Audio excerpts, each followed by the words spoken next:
stretched himself, yawned, and spread out his paws, one after the other, to get rid of their sleepy feeling in their tips.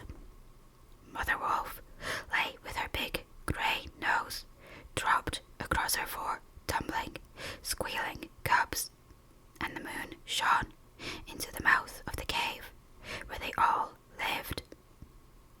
"Arr," said Father Wolf, "it is time to hunt again." And he was going to spring downhill when a little shadow with a bushy tail crossed the threshold and whined. "Good luck go with you, O Chief of the Wolves, and good luck the strong white teeth go with the noble children, that they may never forget the hungry in this world." It was the jackal, Tabaki, the dishlicker, and the wolves of India despise Tabaki because he runs about making mischief and telling tales and eating rags and pieces of leather from the village rubbish heaps.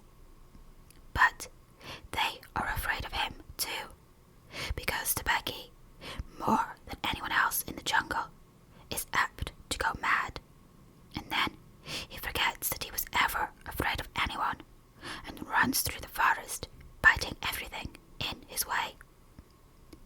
Even the tiger runs and hides when little Tabaki goes mad, for madness is the most disgraceful thing that can overtake a wild creature. We call it hydrophobia, but they call it Diwani, the madness, and run. "Enter then and look," said Father Wolf stiffly, "but there is no food here." "For a wolf, no," said Tabaki, "but for so mean a person as myself, a dry bone is a good feast." "Who are we? The Kujorlog, the jackal people, to pick and choose." He scuttled to the back of the cave, where he found the bone of a buck with some meat on it, and sat cracking the end merrily. "All thanks for this good meal," he said, licking his lips. "How beautiful are the noble children! How large are their eyes! And so young, too! Indeed, indeed, I might have remembered that the children of kings are men from the beginning." Now, Tabaki knew as well as anyone else that there is nothing so unlucky as to compliment children to their faces, and it pleased him to see Mother and Father Wolf look uncomfortable. Tabaki sat still, rejoicing in the mischief that he had made. Then he said spitefully, "Shere Khan, the big one, has shifted his hunting grounds. He will hunt among these hills for the next moon, so he has told me." Shere Khan was the tiger who lived near the Waingunga River, 20 miles away. "He has no right," Father Wolf began angrily. "By the law of the jungle, he has no right to change his quarters without due warning. He will frighten every head of game within 10 miles, and I have to kill for 2 these days." His mother did not call him Lungrai, the lame one, for nothing, said Mother Wolf quietly. "He has been lame in one foot from his birth. That is why he's only killed cattle.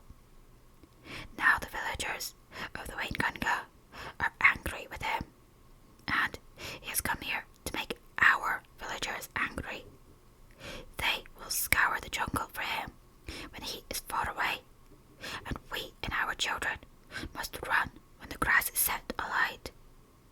Indeed, we are very grateful to Shere Khan." "Shall I tell him of your gratitude?" said Tabaki. "Out," snapped Father Wolf. "Out and hunt with thy master.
hunting grounds of his pack or tribe.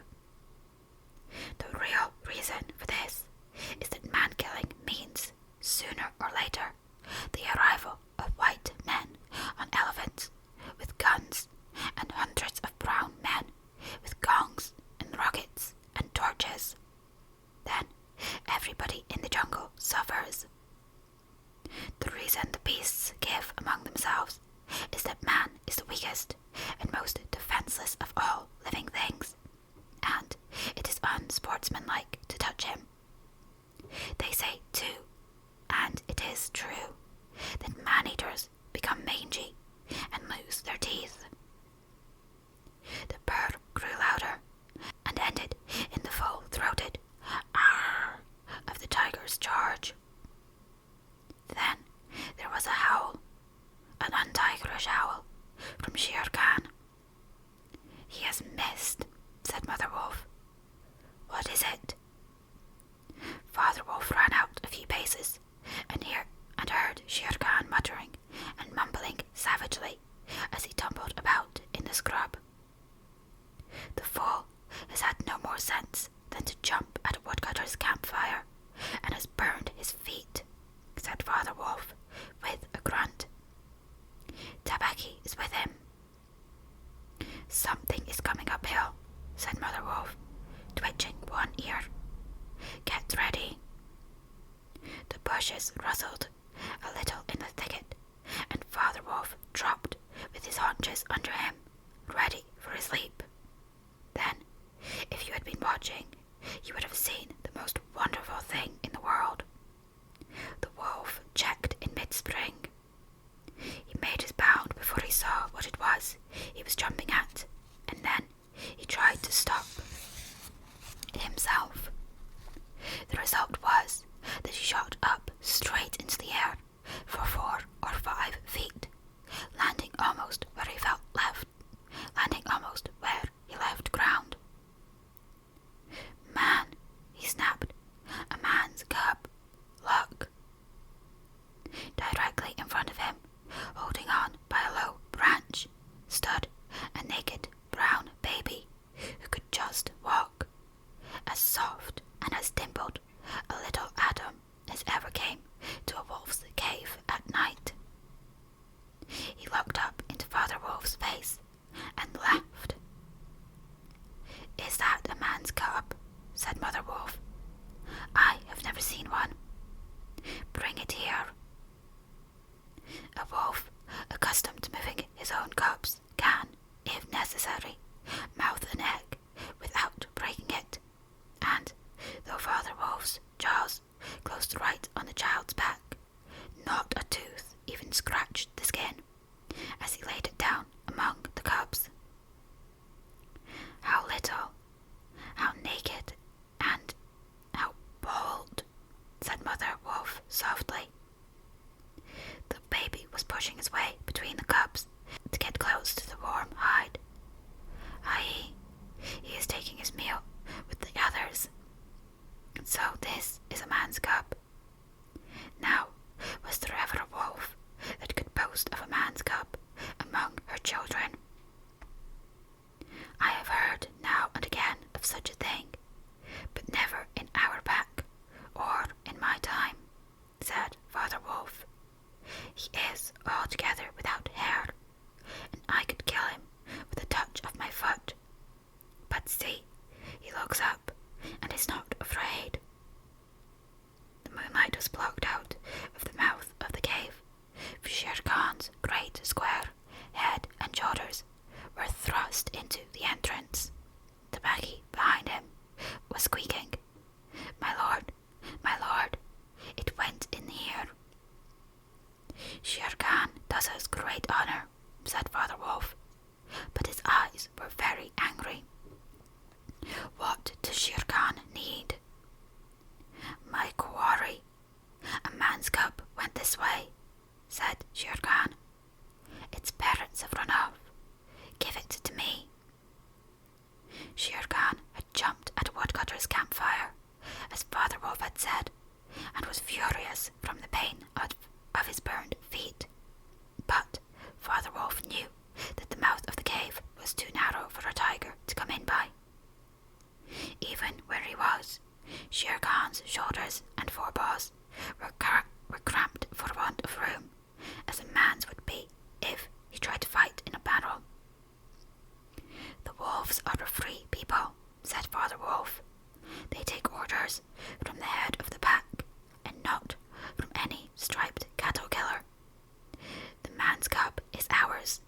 to kill if we choose.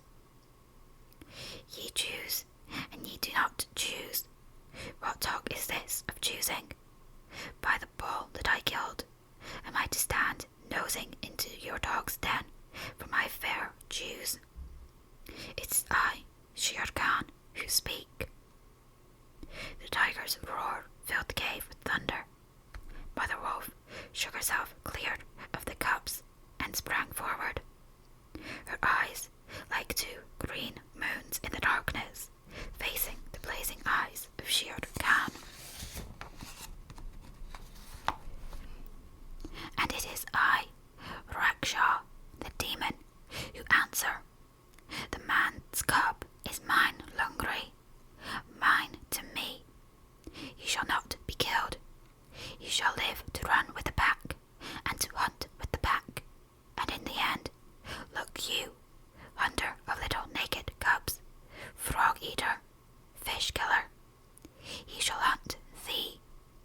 Now, get hence, or by the Samboar that I killed, I eat no starved cattle. Back thou goest to thy mother, burned beast of the jungle, lamer than ever thou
mother's place on noiseless feet. Sometimes a mother would push her cub far out into the moonlight to be sure that he had not been overlooked. Akela from his rock would cry, "Ye know the law, ye know the law. Look well, O wolves." And the anxious mothers would take up the call, "Look, look well, O wolves."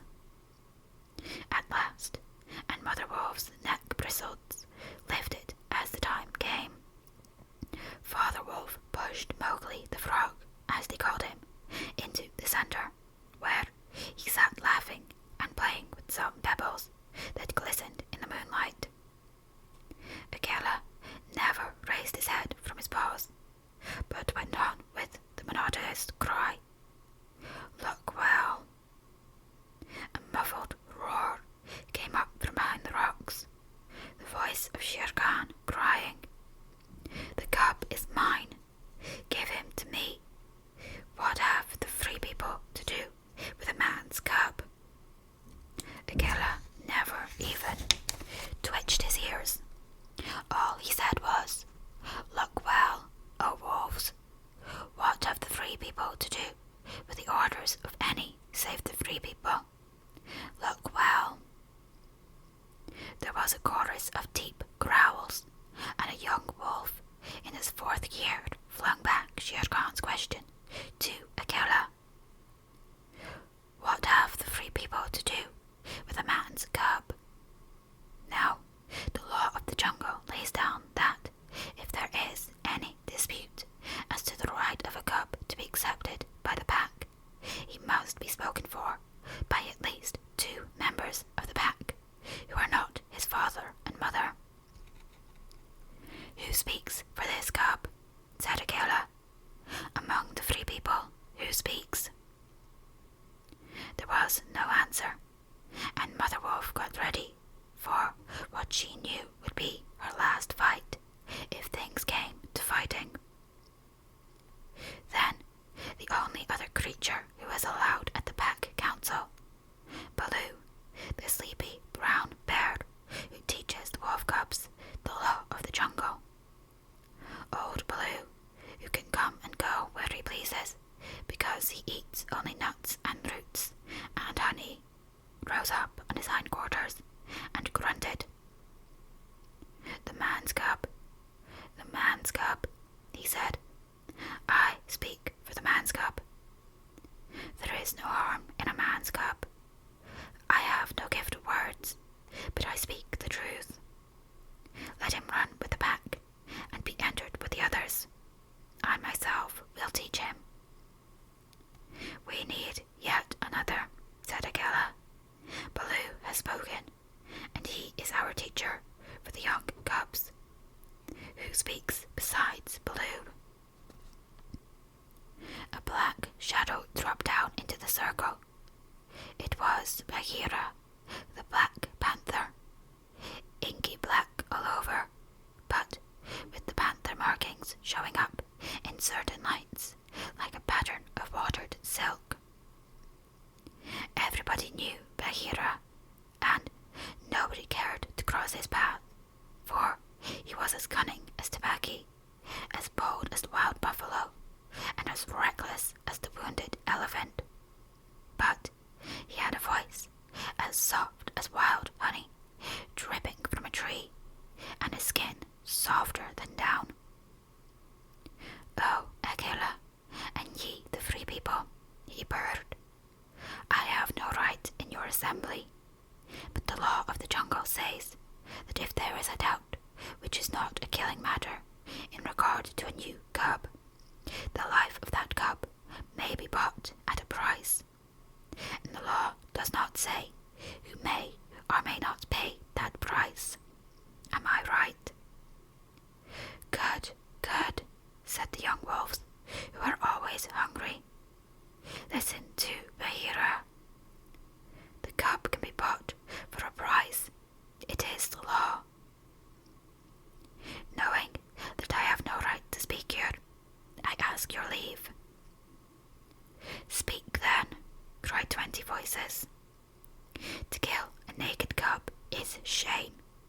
Besides, he may make better sport for you when he is grown. Baloo has spoken in his behalf. Now, to Baloo's word, I will add one bull, and a fat one, newly killed, not half a mile from here, if ye will accept the man's cup, according to the law. Is it difficult? There was a clamour of scores of voices, saying, What matter? You will die in the winter rains. You will scorch in the sun. What harm can a naked frog do us? Let him run with the pack. Where is the bull, Bagheera? Let him be accepted. And then came Akela's deep bay, crying, Look well, O wolves. Mowgli was still deeply interested in the pebbles, and he did not notice when the wolves came and looked at him one by one. At last, they all went down the hill for the dead bull, and only Akela, Bagheera, Baloo, and Mowgli's own wolves were left. Shere Khan roared still in the night, for he was very angry that Mowgli had not been handed over to him.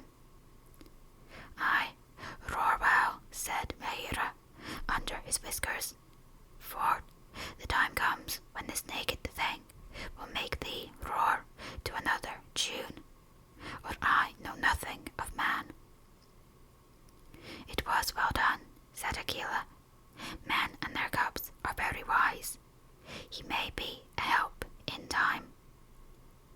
"Truly, a help in time of need, for none can hope to lead the pack forever," said Bagheera. Akela said nothing. He was thinking of the time that comes to every leader of every pack, when its strength goes from him, and he gets feebler and feebler, till at last he is killed by the wolves, and a new leader comes up, to be killed in his turn. "Take him away," he said to Father Wolf, "and train him as befits one of the free people." And that is how Mowgli was entered into the Seeonee wolf pack at the price of a bull, and on Baloo's good word. Now you must be content to skip 10 or 11 whole years, and only guess at all the wonderful life that Mowgli led among the wolves, because if it were written out, it would fill ever so many books. He grew up with the cubs, though they, of course, were grown wolves, almost before he was a child, and Father Wolf taught him his business, and the meaning of things in the jungle, till every rustle in the grass, every breath of the warm night air, every note of the owls above his head, every scratch of a bat's claws as it roosted for a while in a tree, and every splash of every little fish jumping in a pool, meant just as much to him as the work of his office means to a businessman. When he was not learning, he sat out in the sun and slept, and ate, and went to sleep again. When he felt dirty or hot, he swam in the forest pools, and when he wanted honey, Baloo told him that honey and nuts were just as pleasant to eat as raw meat.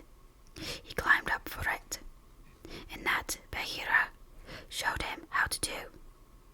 Bagheera would lie out on a branch and call, "Come along, little brother."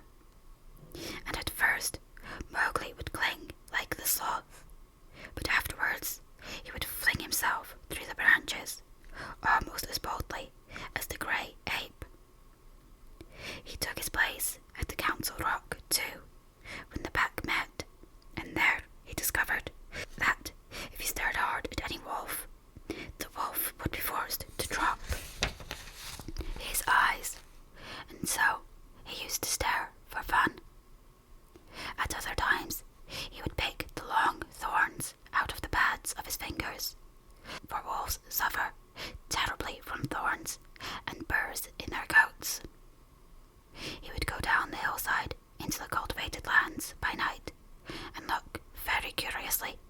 villagers in their huts. But he had a mistrust of men, because Bagheera showed him a square box with a trap gate so cunningly hidden in the jungle that he nearly walked into it, and told him it was a trap.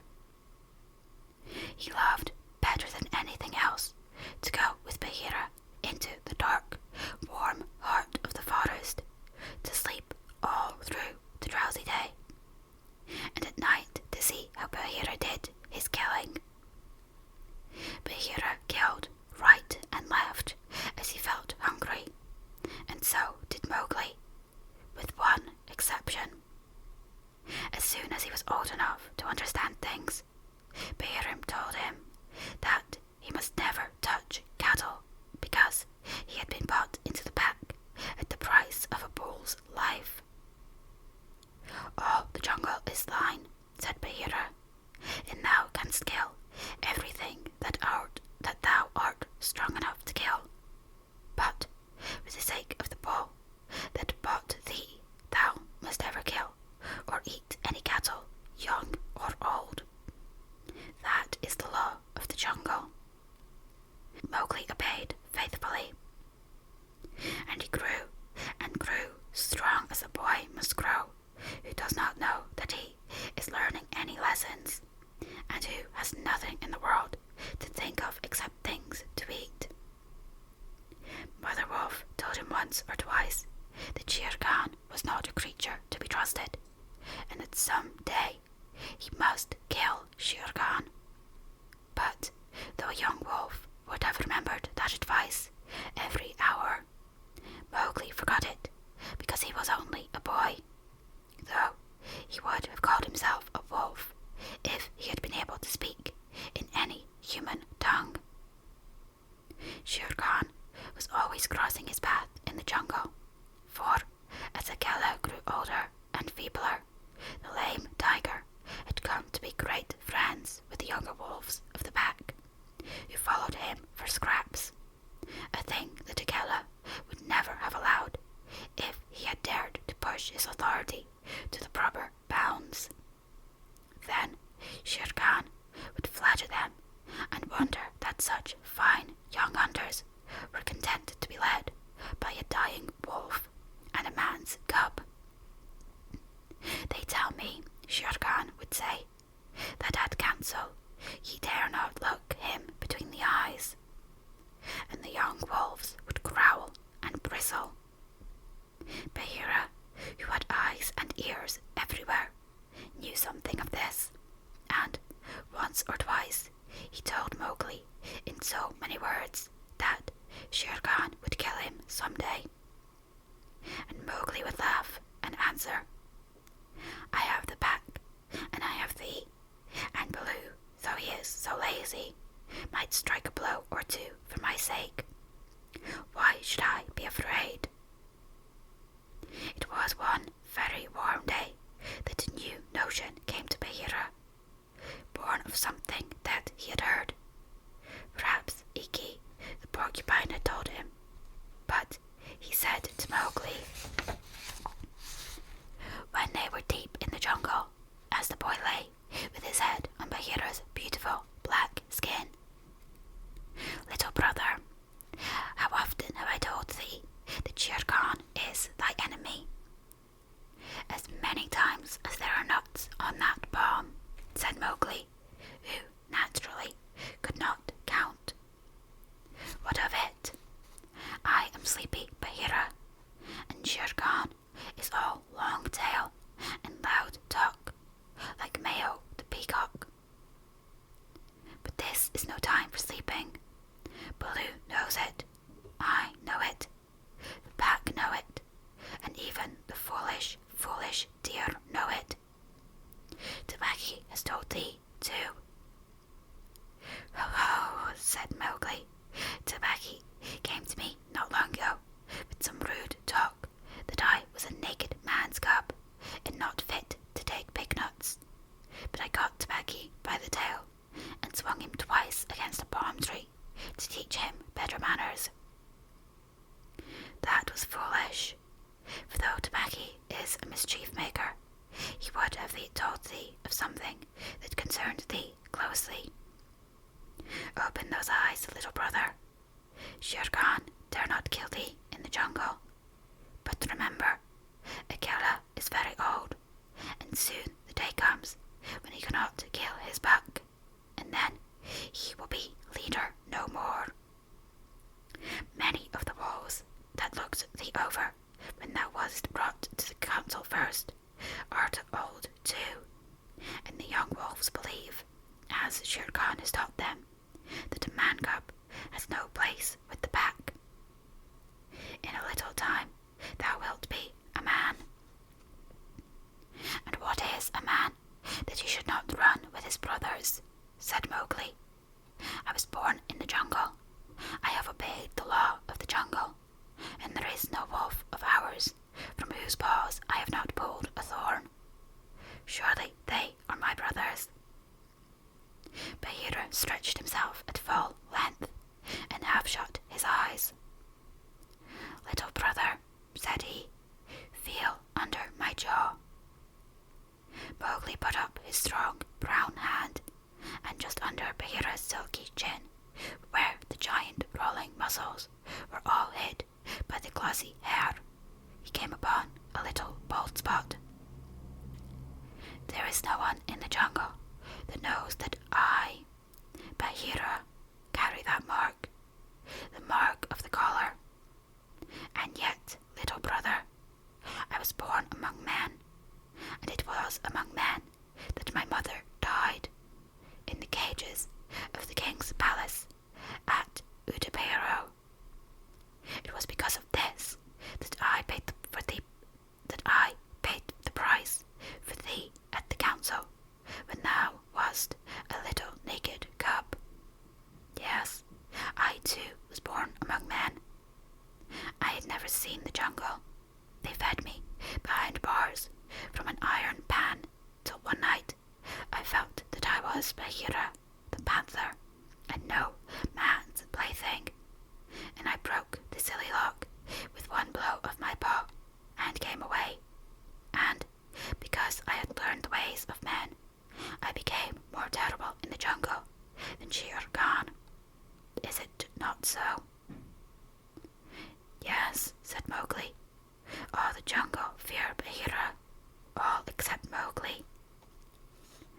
Oh, thou art a man's cub, said the Black Panther, very tenderly. And even as I returned to my jungle, so thou must go back to men at last, to the men who are thy brothers, if thou are not killed in the council. But why should any wish to kill me? Said Mowgli. Look at me, said Bagheera, and Mowgli looked at him steadily between the eyes. The big panther turned his head away in half a minute. That is why, he said, shifting his paw on the leaves. Not even I can look thee between the eyes, and I was born among men, and I love thee, little brother. The others, they hate thee because their eyes cannot meet thine, because thou art wise, because thou hast pulled out thorns from their feet, because thou art a man. I did not know these things, said Mowgli sullenly, and he frowned under his heavy black eyebrows.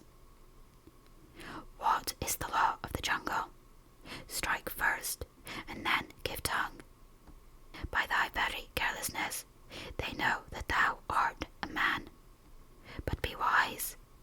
It is in my heart that, when Akela misses his next kill, and at each hunt it costs him more to pin the buck, the pack will turn against him and against thee. They will hold a jungle council at the rock, and then, I have it, said Bagheera, leaping up. Go thou down quickly to the men's huts in the valley, and take some of the red flower which they grow there, so that, when the time comes, thou mayest have even a stronger friend than I, or Baloo, or those of the pack that love thee.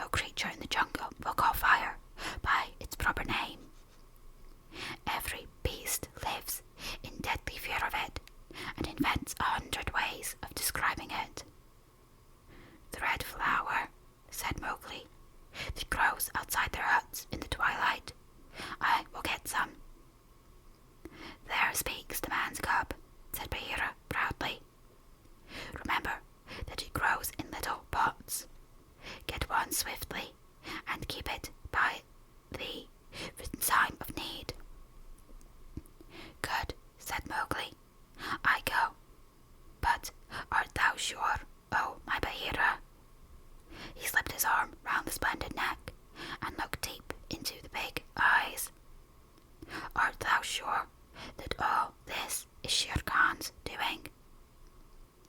By the broken lock that freed me, I am sure, little brother. Then, by the bull that bought me, I will pay Shere Khan full tale for this, and it may be a little over, said Mowgli, and he bounded away. That is a man. That is all a man, said Bagheera to himself, lying down again.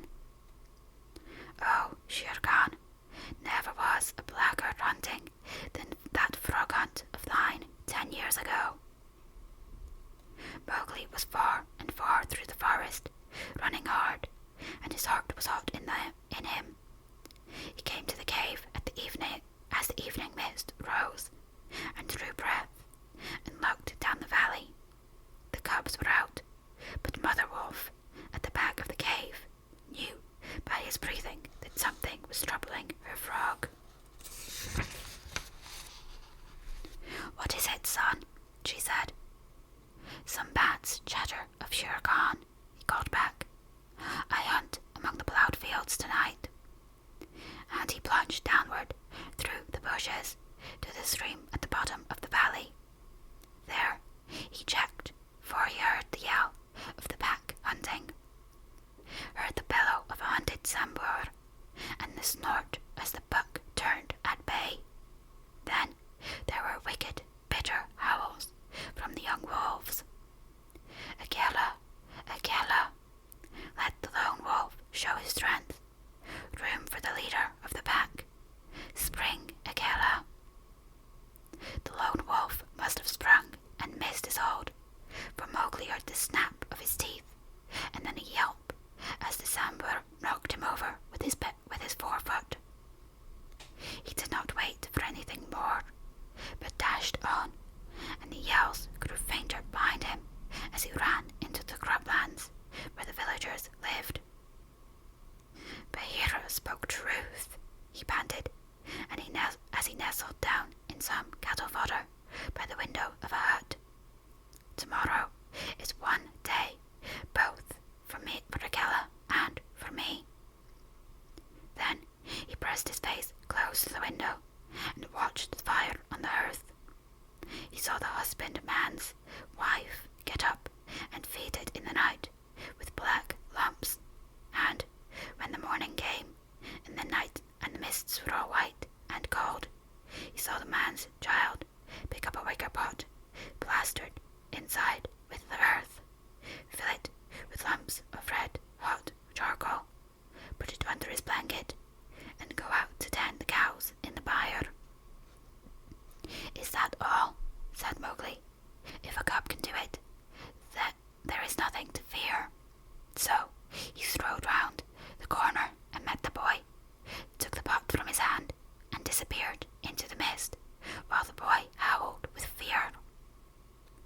They are very like me, said Mowgli, blowing into the pot, as he had seen the woman do. This thing will die if I do not give it things to eat. And he dropped twigs and dried bark on the red stuff. Halfway up the hill, he met Bagheera with the morning dew shining like moonstones on his coat. Akela has missed, said the panther. They would have killed him last night, but they needed thee also. They were looking for thee on the hill. I was among the ploughed lands. I am ready. See. Mowgli held up the fire pot. Good. Now I've seen men thrust a dry branch into that stuff, and presently the red flower blossomed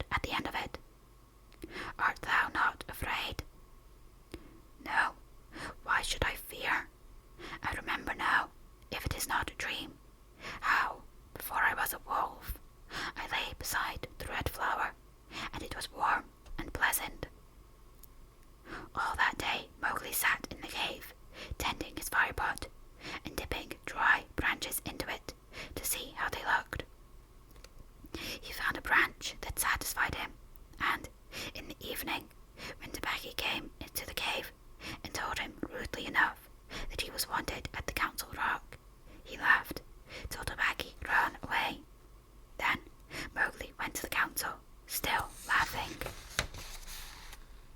Akela, the lone wolf, lay by the side of his rock as a sign that the leadership of the pack was open, and Shere Khan, with his following of scrap-fed wolves, walked to and fro openly, being flattered. Bagheera lay close to Mowgli, and the fire pot was between Mowgli's knees. When they were all gathered together, Shere Khan began to speak, a thing he would never have dared to do when Akela was in his prime. "He has no right," whispered Bagheera. "Say so. He is a dog's son. He will be frightened." Mowgli sprang to his feet. "Free people," he cried. "Does Shere Khan lead the pack? What has a tiger to do with our leadership?" Seeing that the leadership is yet open and being asked to speak, Shere Khan began. "By whom?" said Mowgli. "Are we all jackals to fawn on this cattle butcher? The leadership of the pack is with the pack alone." There were yells of, "Silence, thou man's cub. Let him speak. He has kept our law." And at last the seniors of the pack thundered, "Let the dead wolf speak. When a leader of the pack has missed his kill, he is called the dead wolf as long as he lives, which is not long as a rule." Akela raised his old head wearily. "Free people, and ye too, jackals of Shere Khan, for many seasons I have led ye to and from the kill, and in all my time not one has been trapped or maimed. Now I have missed my kill. Ye know how that plot was made. Ye know how ye brought me up to an untried buck, to make my weakness known. It was cleverly done. Your right is to kill me here on the Council Rock now. Therefore I ask, who comes to make an end of the lone wolf? For it is my right, by the law of the jungle, that ye come one by one." There was a long hush, for no single wolf cared to fight Akela to the death. Then Shere Khan roared, "Bah! What have we to do with this toothless fool? He is doomed to die. It is the man-cub who has lived too long. Free people, he was my meat from the first. Give him to me. I am weary of this man-wolf folly. He has troubled the jungle for 10 seasons.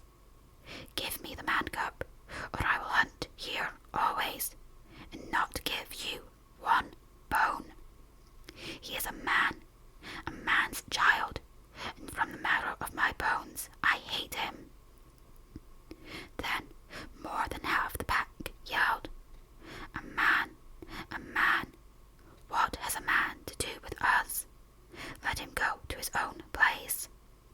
"And turn all the people of the villages against us," clamoured Shere Khan. "No, give him to me. He is a man, and none of us can look him between the eyes."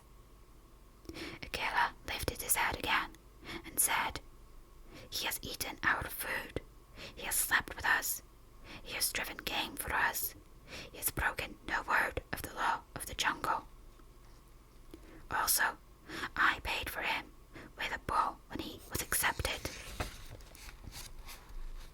"The worth of a bull is little, but Bagheera's honour is something that he will perhaps fight for," said Bagheera in his gentlest voice. "A bull paid 10 years ago," the pack snarled. "What do we care for bones 10 years old?"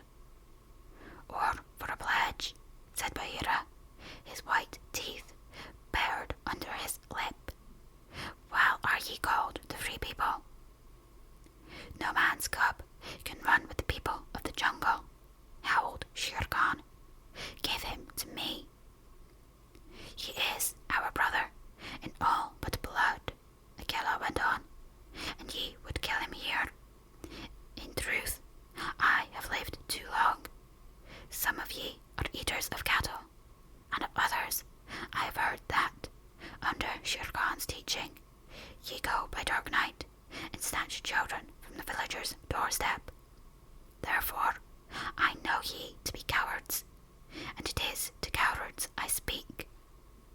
certain that I must die, and my life is of no worth, or I would offer that in the man-cub's place. But for the sake of the honour of the pack, a little matter that by being without a leader ye have forgotten, I promise that if ye let the man-cub go to his own place, I will not, when my time comes to die, bear one tooth against ye. I will die without fighting. That will at least save the pack 3 lives. More I cannot do, but if ye will, I can save ye the shame that comes of killing a brother against whom there is no fault. A brother spoken for and bought into the pack according to the law of the jungle. He is a man, a man, a man, snored the pack, and most of the wolves began to gather round Shere Khan, whose tail was beginning to switch. Now the business is in thy hands, said Bagheera to Mowgli. We can do no more except fight. Mowgli stood upright, the fire pot in his hands. Then he stretched out his arms and yawned in the face of the council. But he was furious with rage and sorrow, for, wolf-like, the wolves had never told him how they hated him. Listen, you, he cried. There is no need for this dog's jabber. Ye have told me so often tonight that I am a man, and indeed I would have been a wolf with you to my life's end, that I feel your words are true. So I do not call ye my brothers any more, but sag, dogs, as a man should. What ye will do, and what ye will not do, is not yours to say. That matter is with me, and that we may see the matter more plainly, I, the man, have brought here a little of the red flower, which ye dogs fear. He flung the firepot on the ground, and some of the red coals lit a tuft of dried moss that flared up, as all the council drew back in terror before the leaping flames. Mowgli thrust his dead branch into the fire till the twig split and crackled, and whirled it above his head among the cowering wolves. Thou art the master, said Bagheera in an undertone. Save Akela from death. He was ever thy friend. Akela, the grim old wolf, who had never asked for mercy in his life, gave one piteous look at Mowgli as the boy stood all naked, his long black hair tossing over his shoulders in the light of the blazing branch that made the shadows jump and quiver. Good, said Mowgli, staring round slowly. I see that ye are dogs. I go from you to my own people, if they be my own people. The jungle is shut to me, and I must forget your talk and your companionship. But I will be more merciful than ye are, because I was all but your brother in blood. I promise that when I am a man among men, I will not betray ye to men as ye have betrayed me. He kicked the fire with his foot, and the sparks flew up. There shall be no war between any of us and the pack, but here is a debt to pay before I go. He strode forward to where Shere Khan sat, blinking stupidly at the flames, and caught him by the tuft of his chin. Bagheera followed in case of accidents. Up, dog, Mowgli cried. Up when a man speaks, or I will set that coat ablaze.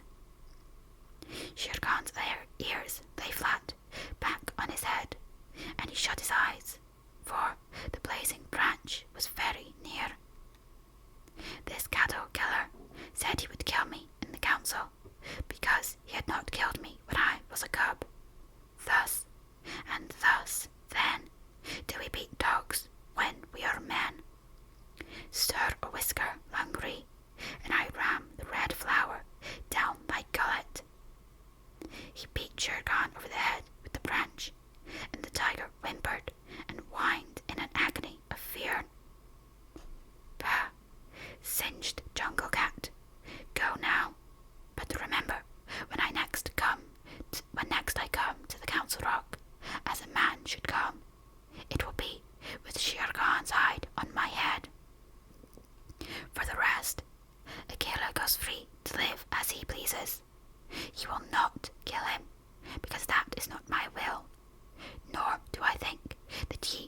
sit here any longer, lolling out your tongues, as though ye were somebody's, instead of dogs, whom I drive out. Thus, go. The fire was burning furiously at the end of the branch, and Mowgli struck right and left round the circle, and the wolves ran, howling with the sparks burning their fur. At last, there were only Akela, Bagheera, and perhaps 10 wolves that had taken Mowgli's part. Then something began to hurt Mowgli inside him, as he had never been hurt in his life before, and he caught his breath and sobbed, and the tears ran down his face. "What is it?